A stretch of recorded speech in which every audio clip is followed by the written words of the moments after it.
কি সব ডায়লগ ভুলে গেলেন? 31শে আগস্ট 2024-এর মধ্যে আমার সরকার ঘোড়ার ডিম করবে। সকাল থেকেই ঢুকঢাক চলছিল, প্রশাসন সম্পূর্ণরূপে ব্যর্থ। এখন নাকি এসপি টেসপি গিয়ে বিশাল বাহিনী, এখন কি করবে? একটা বাচ্চা মেয়ের জীবন চলে গেলে এখন ভোট দিচ্ছে। ওই গ্রামটা জানে না অনেক আগে থেকে ওই এলাকাটা উত্তপ্ত। এর আগে ওখানকার লোকাল আইসি ওসির আক্রান্ত হয়েছিল বিভিন্ন রাজনৈতিক দ্বন্দ্ব নিয়ে। এত সাহস কোথা পাচ্ছে? এই বোমা গুলি পিস্তল কোথা থেকে আসছে? প্রশাসন কি করছে?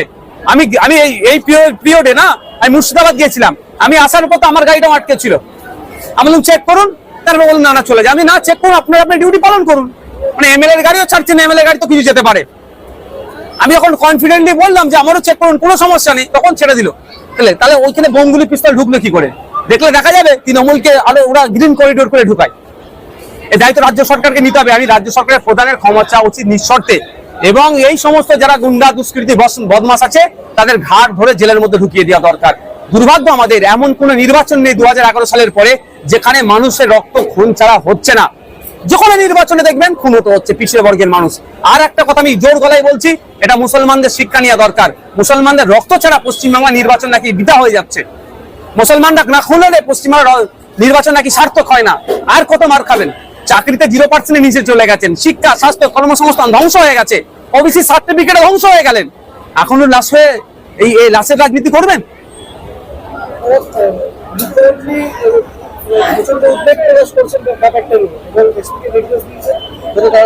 ওনার ডিম হবে, ওই বলতে হয়, টুইট করতে হয়, না লোক চিচি করবে, এর বাইরে কিছু হবে না।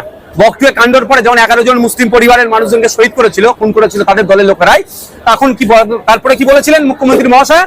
অবৈধ অস্ত্র শস্ত্র বোমগুলি পিস্তল উদ্ধার করতে। যদি উদ্ধারই হয়ে যেত তাহলে এই দিন দেখতে হতো না? আমার ভাঙড়ে আমার 3টে ভাইকে শহীদ করতো না, ভাঙড়ে আরো সাধারণ মানুষকে শহীদ করতো, ওরা খুন করতো। আজকে যে বাই ইলেকশন ছিল, তৃণমূল জয়লাভ করেছে, শুভেন্দু অধিকারী বলছেন যে তার মডেল সফল হয়েছে। দেখুন, নিজের দইকে কেউ কি টক বলবে না। 12,000 ভোট কমেছে,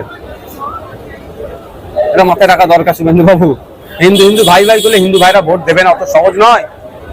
হিন্দু মুসলমান নির্বিশেষে প্রস্তুত নিয়েছে 2026-এর, এখন প্রিপারেশন নিয়েছে যে বিজেপি তৃণমূলকে হারাতে হবে। তবে একটা কথা আমি বলছি, অন ক্যামেরা বলছি, সিপিএম কংগ্রেসকে মনস্থির করতে হবে যে বিজেপি এবং তৃণমূলের বিরুদ্ধে সত্যিকারের লড়াই করতে ইচ্ছুক কি ইচ্ছুক নয়। এ কথা আমি আজকে এটুকু বললাম, পরবর্তীতে ডিটেলস আমি বলবো।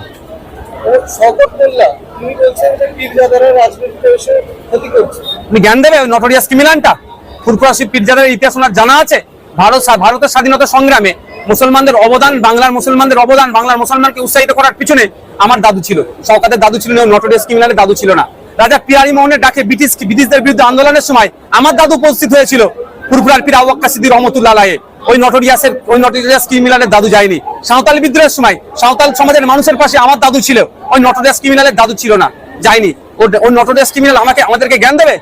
আমরা এতদিন তো রাজনীতি করিনি, ধুলিস্যাৎ করেছে, ধ্বংস করে রাজনীতিকে কুলসিত করেছে। এখন রাজনীতিতে আসেছি, ওদের নোংরামি বন্ধ করবো, ওদের খাওয়া বন্ধ হয়ে যাবে। এই জন্য পীরদের উপরে ওদের রাগ এত।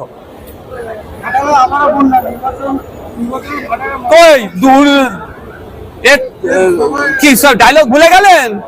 31শে আগস্ট 2024-এর মধ্যে আমার সরকার ঘোড়ার ডিম করবে। দিয়েছে উপহার, আপনারা দিয়েছেন হিরোকে, হিরো কি করে কন্ট্রোল করবে? আপনারা যদি জনপ্রতিনিধিকে জিতে দেন, পার্লামেন্টে গিয়ে আপনাদের হয়ে তুমুল ভাবে করতো। সমস্যা হচ্ছে আপনাদের, ভুল লোককে নির্বাচন করবেন আর আশা নেবেন। আপনি লাগাচ্ছেন আম গাছ, আর আমরা খাওয়ার শখ গেছে। আমরা খাওয়ার শখ গেলে আমরা গাছই লাগাতে হবে। Thank you.